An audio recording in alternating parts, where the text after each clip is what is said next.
Hello all, நம்ம ஸ்ருதிகா ஒரு வாரத்துக்கு மும்பையில் தான் இருக்க போகிறாங்க. ஸோ ஒரு வாரம் ஃபுல்லாகவே வந்து நிறைய பிளான்ஸ் இருக்குன்னு சொல்கிறாங்க. ஸ்ருதிகா நிறைய பேருக்கு இன்டர்வியூ கொடுத்துட்டு வராங்க. அந்த வகையில் ஸ்ருதிகாவோட ரீசன்ட் இன்டர்வியூ பார்த்தீங்கன்னா ரொம்பவே சூப்பராக இருந்தது. ஸ்ருதிகா கிட்ட நிறைய கேள்விகள் கேட்டிருந்தாங்க. ஆஃப்டர் பிக் பாஸ் என்னெல்லாம் நடக்குது, பர்சனல் லைஃப், அதே மாதிரி பிக் பாஸ் ஃப்ரெண்ட்ஸ் கிட்டலாம் பேசுகிறீங்களா, அந்த மாதிரி நிறைய கொஸ்டின்ஸ்லாம் வந்து இருந்தது. என்னன்னு பார்க்கலாம். ஸோ நம்ம ஸ்ருதிகா வந்து மும்பையில் இருக்காங்கன்னு தெரியும். ஸோ ஒரு வாரம் நான் வந்து மும்பையில் தான் இருப்பேன்.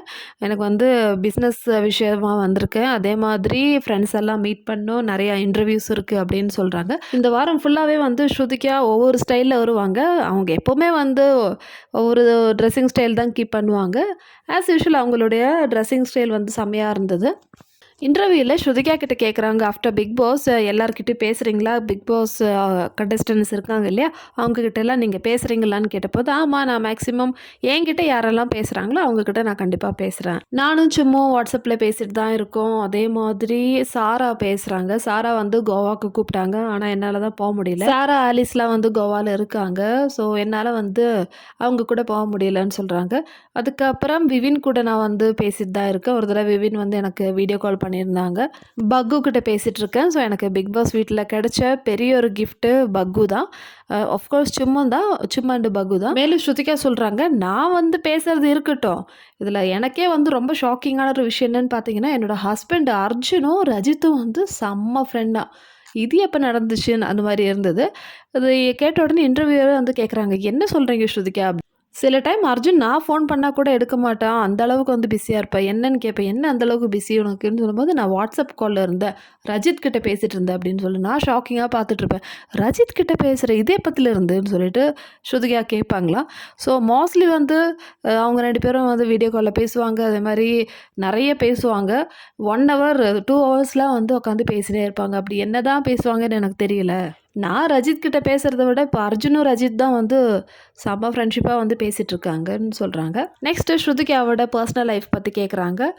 ஸ்ருதிகா ஆரம்பித்த இந்த பிராண்ட்ஸ்லாம் இருக்கு இல்லையா, சாரீ பிராண்டாக இருக்கட்டும், அதே மாதிரி காஸ்மெட்டிக்ஸாக இருக்கட்டும், அதெல்லாம் எப்படி வந்து ஸ்டார்ட் பண்ணீங்கன்னு சொல்லிட்டு கேட்குறாங்க. ஸ்ருதிகா எக்ஸ்பிளைன் பண்ணுறாங்க. ஸோ அடுத்ததாக இன்னொரு கொஸ்டின் என்ன தெரியுமா கேட்குறாங்க, உங்களுக்கு பிக் பாஸ்க்கு அப்புறமேட்டு நெகட்டிவ் கமெண்ட்ஸ் வந்ததா இல்லையான்னு கேட்குறாங்க. ஸ்ருதிகா 100% ஜெனுவினாக சொல்கிறாங்க, கண்டிப்பாக எனக்கு நெகட்டிவ் கமெண்ட்ஸ் வந்தது. எனக்கு ஒரு 75% எனக்கு பாசிட்டிவ் கமெண்ட் கிடைச்சா 25% எனக்கு நெகட்டிவ் தான் வருது. ஆனால் அவங்கக்கிட்ட சொல்ல வேண்டிய ஒரே ஒரு விஷயம் நான் எப்போவுமே சொல்கிறது தான், என்னைக்காவது ஒரு நாள் என்ன உங்களுக்கு புரியும், அந்த டைமில் உங்களுக்கு பிடிக்க ஆரம்பிக்கும்னு சொல்லிட்டு இந்த நெகட்டிவ் ஃபேன்ஸ் இருக்காங்களே அவங்கக்கிட்ட ஸ்ருதிகா சொல்கிறாங்க. ஸோ நெக்ஸ்ட்டு வந்து இன்னொரு விஷயம் ஸ்ருதிகா என்ன தெரியுமா சொல்கிறாங்க, இந்த பிக் பாஸ் வீட்டில் வந்து நான் எப்போவுமே வந்து எல்லாருக்கிட்டேயும் என்ன தோணுதோ அதை அப்படியே ஓப்பனாக பேசிடுவேன். அது ஃப்ரெண்டாக இருந்தாலும் சரி, யாராக இருந்தாலும் சரி, எனக்கு ஏதாவது சரின்னு படலைன்னா, இல்லைனா எனக்கு ஏதாவது ஒரு ஒப்பீனியன் டிஃப்ரென்ஸ் இருந்ததுன்னா கண்டிப்பாக அது சொல்லுவேன். ஸோ அதே மாதிரி நான் ஒரு பர்சன்கிட்ட நான் சொல்லியிருக்கேன், என் ஃப்ரெண்டுக்கிட்டே வந்து சொல்லியிருக்கேன். ஆக்சுவலி ஸ்ருதிகா இங்கே வந்து பேர் வந்து சொல்லலை, யார்கிட்ட சொன்னேன்னு சொல்லிட்டு. ஆனால் நம்மளுக்கே தெரியும் கரணை பற்றி தான் சொல்கிறாங்கன்னு. இந்த மாதிரி என்னோடய ஒப்பீனியன் டிஃப்ரென்ஸ்லாம் வந்து அவர்கிட்ட நான் சொல்லியிருக்கேன். ஆனால் வெளியே வந்து நிறைய வீடியோஸ் பார்த்துட்டு கூட எனக்கு சில விஷயங்கள் தெரிஞ்சுது. உள்ளே போயும் திருப்பி அதே தான் சொன்னேன். எனக்கு வந்து என்ன தோணுச்சோ அதுதான் நான் சொன்னேன்.